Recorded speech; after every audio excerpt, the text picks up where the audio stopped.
What's up everyone, Hunter and Drew from Misfit Athletics here to bring you guys a nice quality toes to bar efficiency tip. One thing we see athletes a lot of times doing is when they go to bring their feet up to the bar, they're trying to keep their legs nice and straight, making this super beautiful toes to bar.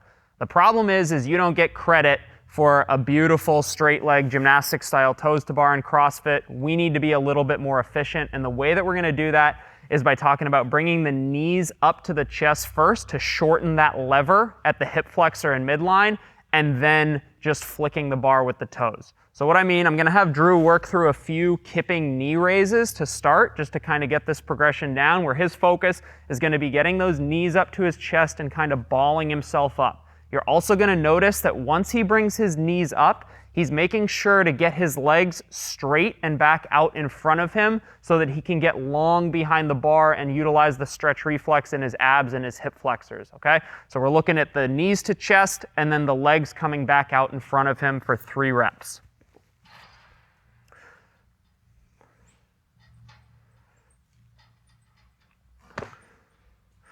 Okay, so you can see he's got those bent knees as he brings the knees up to his chest. Again, the idea there is we're changing the lever length of our lower body from all the way from waist down to toe to waist to knee. That's a lot less demanding on our midline.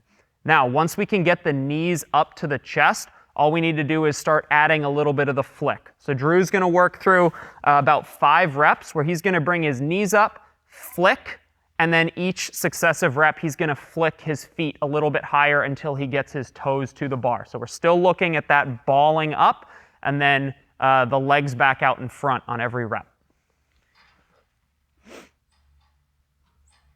A little bit higher, till he can get his toes to the bar. Good. Okay, so when we're doing these toes to bar, remember, we're not trying to keep those legs completely straight, especially on the way up. That's just creating a lot more torque on our midline and hip flexors than we need. And typically, we want to be able to do either lots of repeatable small sets of toes to bar or really big sets, and all that depends on efficiency. So we're bringing those knees up, we're keeping the feet long on the way back down, and then as we progress, we're bringing the knees up and flicking a little bit higher until we get those toes to bar. Give it a shot. We'll see you guys next time.